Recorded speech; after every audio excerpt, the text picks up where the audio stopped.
What is going on, everybody? Welcome to Bulls Talk. I am your host, Matt Beer.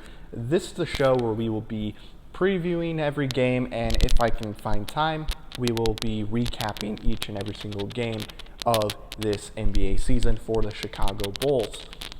Now, life is busy, so if I don't recap every single game, I do apologize, but I do want to talk about every single game, what I think is going to happen in the game, who's going to win, who's going to stand out, all that good stuff. Well, we'll talk about it and all that stuff as the season progresses. And if we make the playoffs, we'll talk about more Bulls. That's, of course, going to be what we do on this show. Also, in this episode, we will be previewing the 2019 NBA season. Where do I see the Bulls at the end of the year? We'll discuss that, as well as talking about tonight's game between the Charlotte Hornets and the Chicago Bulls. It's the first game of the season. It's very exciting. You could be playing the worst team of all time. It's still an exciting time because the NBA is back. The NBA is back. So let's get into it right now. We're going to start off by previewing the Bulls season. We're going to look at the rosters and stuff, and this is going to be the first season Jim Boylen is the head coach for what we assume the entire season. He was, of course, he was promoted to head coach when Fred Hoiberg was fired, so he didn't have a full season to get his game plan, just how he wants to run things. He didn't have the full season to get that in order. That way the players in training camp and all that good stuff would be able to run that in there. That way they're prepared for the season from the get-go. So the Bulls, to me, this is a team that is going to be very interesting. The last year, 2 years, they weren't good, to say the least. They really weren't that good. Last year, I thought there was a chance where they could take a step in the right direction, maybe win 40 games, and quite possibly make the playoffs. But that didn't happen. Injuries happened, and it just got to a point to where they shut it down pretty much the last 2 months of the season. Obviously, Markkanen was out for the first couple months. Wendell Carter Jr. got hurt and was out for the entire season. It wasn't good. But I will say, during games and during these stretches of games, the Bulls had flashes of great playing, great basketball, all that stuff. Sorry, not speaking right in this episode already. Wonderful. But they showed signs that they could be a really good team in the NBA. And then obviously there was a lot of games where they just looked horrible. So, looking at the team, they drafted two guys. One guy they needed really bad, and that's Kobe White. Some people wanted to get the top pick, obviously, for Zion Williamson. I was more concerned about filling the need, which was the point guard position. I wanted either John Moran or Kobe White. Those were the two guys I wanted, depending on if we were the first pick or second pick, or if we were where we are right now, a little later on, 7, maybe 6 or 5, we would get Kobe White. So we drafted Kobe White and also Daniel Gafford. I honestly think this could potentially be the best draft of the entire league. Out of everybody that was in the draft last season with the guys they got, this could potentially be the best, because we look at Kobe White. He's not going to be starting right away, but this is a guy that I think is going to be very valuable for the Bulls, and he is going to elevate this team from a 20-win team to a potential 40-win team as the years go on. And then Daniel Gafford, I think he was the steal of the draft. He could have went a year before and probably would have been a first-round pick, but he wanted to wait it out. Only problem is he had that was a really good class of players for this draft that he went into, and ultimately he was a second-round pick, which I love because that means we got Daniel Gafford. We saw in the Summer League, he just dominated. He was a monster in there. He looks really good, and I think he's going to come off the bench, and he's going to be awesome for us. He's not going to be Rookie of the Year or anything like that, but for coming off the bench, he's going to make that bench a lot better than what they were last year. and I think Kobe White as well as the guys they signed in free agency, which we'll get to real quick. So in the free agency, there were two signings the Bulls made that I thought were really, really good. They weren't the Kawhi Leonards or the Kevin Durant's or Kyrie Irving's or anything like that. It wasn't anything like that. It wasn't big like that, but they signed two guys that I think are going to be very valuable for the team and is going to make the team a lot better. And that is Thad Young, who I personally think is going to have a really good year, especially coming off the bench, as I would assume he's going to be the backup for Markkanen. He's going to come off the bench. He's going to dominate. And then you have Thomas Satoransky. I hope I said his last name right. He's going to be starting for the Bulls. So I think obviously you got your new starting point guard, at least for now, until Kobe White is ready to start. And I think he's going to be dominating too. He doesn't need to get 20 points, but if he can get 10 assists or 8 assists somewhere, get a high amount of assists, score 15 to 20 points somewhere in that ballpark, I think that's going to be a very good thing for us, because we don't need everybody in the starting five to get 20 points. You can have one or two guys get 15, 17, 18 points a game, and I think the Bulls will be fine. I think Satoransky is going to have a really good year. He was in Washington, Washington's not a good team, and some people that don't pay attention per se might see, he came from the Wizards and he's going to be the starter. That's not good for the Bulls. Looks like the point guard position's not going to be in good hands. Well, here's the thing. I think Satoransky had a really good preseason. He did really good in that FIFA World Cup thing, the World Basketball thing that they do, that the U.S. just got torched by Australia and whatnot. I think Satoransky is going to be, he's going to be very, very valuable. And I guess that will lead us to the starting five that we have right now, and kind of where I see the starting five being at this point, and kind of what I see them doing in the season, and kind of where I see them ending the season at.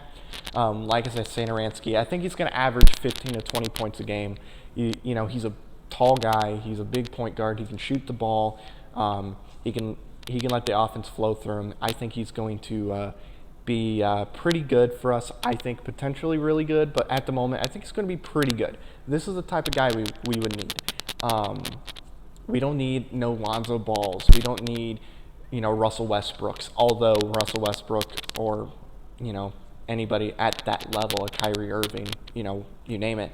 I think they obviously would make the team better, but while I don't think Satoransky is going to be like that, I don't think we need Satoransky to be as good as Westbrook, as Damian Lillard, all these other guys. We don't need him to be a top 5 point guard in the league. Just get your 15 to 20 points a game, get like 8 to 10 assists a game, get some rebounds, just let the offense flow through you, and we'll be okay.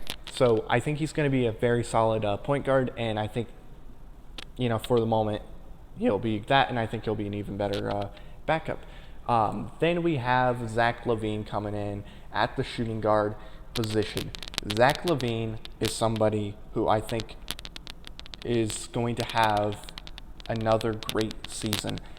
This is a guy who can score at will. He's a great offensive player, somebody I think a lot of teams would take, especially on their team. I think Golden State would trade for him right now because Klay Thompson, odds are he's going to be out for the season.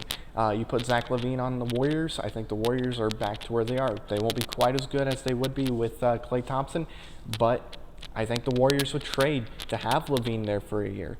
I think LaVine, he can score at will. He can get you 50 points. So I think LaVine is going to be a 25 points a game type a player. I don't think it's going to be like a 30-point-a-game player, but I do think he's going to be a 25 points, somewhere in that area, maybe 22, somewhere in that ballpark. I think that's what he's going to score, and that's exactly what the Bulls need. The only thing is this is my red flag, his defense. Is his defense better than it was last year? Because he's not a good defensive player, and he wasn't last year. And he's kind of made that statement that's, he's basically saying, I want to make sure everybody knows my defense is good. I want to prove to everybody that my defense is better and it's good. I think that's a good sign, ultimately. That probably isn't word for word, but whatever, it all works the same. Then we have Otto Porter Jr. This is somebody to me that I think is going to have a breakout year. I love Otto Porter Jr. And I do want to apologize also for the sound. If the sound is a little janky, I do apologize. I'm recording it with my, earbuds, so it's not going to sound the greatest. Whatever. It eliminates background noise in my room. But anyway, Otto Porter Jr. is a guy, to me anyway, who's going to have a breakout season. He didn't really get a chance to shine in Washington, but when he got those opportunities, he did. This is a guy who I think is going to add a lot to the Bulls team. Just coming in towards the end of the year when he was traded to Chicago, he was able to get 17 points a game, and that's him under a new system and whatnot. I think now you had a summer, you had the off season, you had all that. I think now Otto Porter Jr. is going to be a much better player for Chicago. I think he's going to have more points. I think he's going to get 20 to 25 points a game. Not quite as much as LaVine, because LaVine is going to be the guy that leads this team. But to me, Otto Porter Jr. is going to be like the second highest scoring player on the team. I think he's going to really have a breakout year. His defense is going to be good. I think this is a guy I really, really am excited to see, because I've been a big fan of him since he came out of college. So we'll see what he does. Then we have Lauri Markkanen.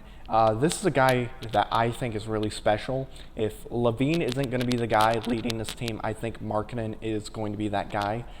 He's a dominant player. He was hurt at the beginning of the season. I am a little cautious about him getting hurt his first couple of years.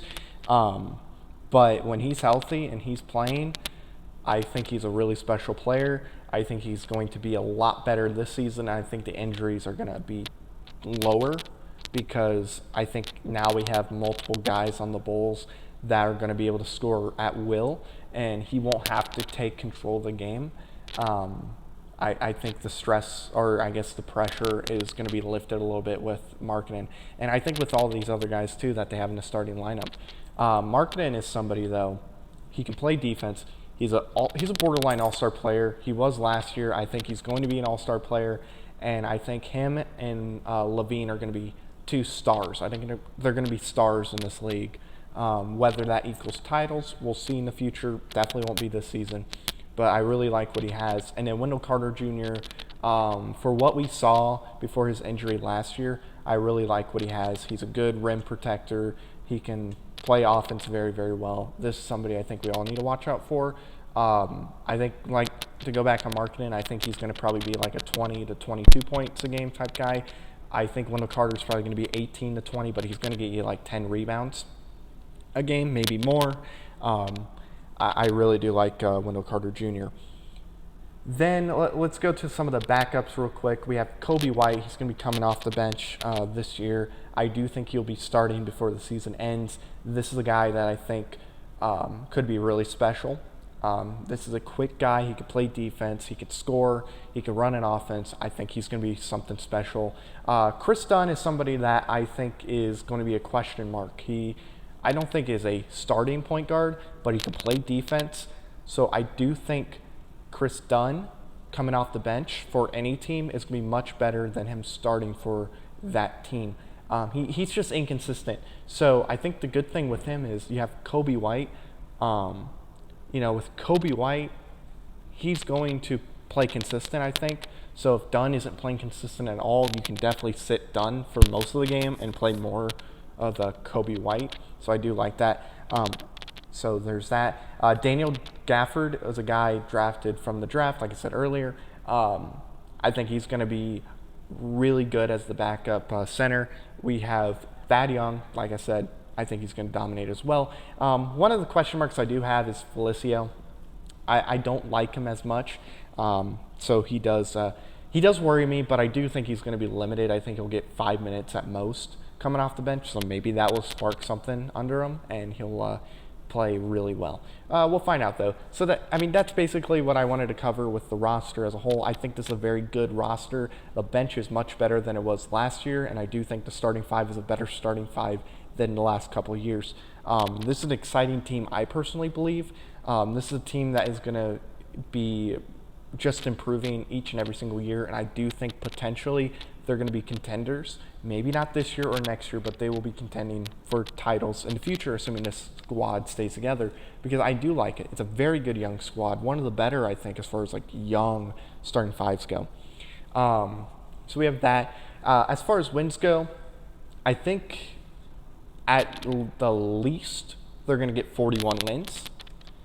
At the most, they're going to get 50. Just based on their roster, I think their roster is much better. I really do think Gar and Pax did a really good job. So maybe they won't get fired like so many people want. So yeah, I think at the least they'll be 41-41. The most will be 50 and 32. So that's kind of how I see that going. Now let's get to this game. Who do I think is going to win between the Hornets and the Bulls? We'll just go through it real quick. To me, Charlotte doesn't have a lot on their team. I don't like Kit Gilchrist. I think Cody Zeller is a pretty decent center. I do think he would have benefited staying in Indiana for another year, but, whatever. Then you have the guy they traded for Kemba Walker, or they traded Kemba Walker for this guy, Rosen. I think Rosen's going to be good. I think he's going to be the guy controlling and kind of taking the reins. I think he's going to thrive in Charlotte, kind of like Kemba did, because Charlotte has nobody. And Michael Jordan, obviously, he runs this team essentially. And for as good of a player he is, he's horrible at this job. He's one of the worst at this job. So looking at it, I don't think Charlotte has a lot. I'm going to say the Bulls win this game. They'll win it by probably 10 to 20 points, 10 to 15. Let's be more realistic. I think we're going to see a very fired up Bulls team, and I just don't think Charlotte's going to be that good. So I'm going to predict 90 to 105. That's what I'm predicting for this first game. I won't be surprised if the Bulls get to the 115 area, but I'm thinking 105 will more than likely be where they get. Charlotte is just not that good of a team, and I think the Bulls are significantly better. I think they'll probably be number 8 or 7 in the East when the season ends, so I do think they make the playoffs. But talking about this game in particular, I do think the Bulls win 105 to 90.